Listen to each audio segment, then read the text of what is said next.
ദൈവഭക്തിയിൽ ദൃഢതയും തീഷ്ണതയും ഇല്ലാത്തവൻ്റെ ഭവനം അതിവേഗം നശിക്കും. മറ്റൊരു വാക്കിൽ പറഞ്ഞാൽ ദൈവീകമായ കാര്യങ്ങളിൽ ഒരു തീഷ്ണത ആവശ്യമാണ്. പരിശുദ്ധ അമ്മ തൻ്റെ ഇളയമ്മയായ ഏലീശയുടെ അടുക്കിലേക്ക് തിടുക്കത്തിലാണ് യാത്ര പുറപ്പെട്ടത്. ദൈവിക കാര്യങ്ങളിൽ തീഷ്ണതയും തിടുക്കവുമുണ്ടെങ്കിൽ നാം അനുഗ്രഹിക്കപ്പെട്ട വ്യക്തികളായി മാറുന്നു. അബ്രഹാത്തോട് ദൈവം തൻ്റെ മകനെ ദഹനബലിയായി അർപ്പിക്കണമെന്ന് പറഞ്ഞപ്പോൾ അബ്രഹാം അനുസരിച്ചു.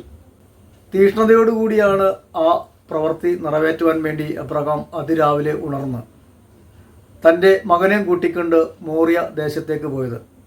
ദൈവത്തിൽ ആഴമായി വിശ്വസിക്കുന്നവരുടെ ജീവിതത്തിൽ ദൈവം എല്ലാം നന്മയാക്കി മാറ്റും. ദൃഢനിശ്ചയവും തീഷ്ണതയും ദൈവിക കാര്യങ്ങളിൽ നമുക്കുണ്ടായിരിക്കട്ടെ. അവിടുന്ന് നമ്മെ പരിപാലിക്കുന്നു, വഴി നടത്തുകയും ചെയ്യും.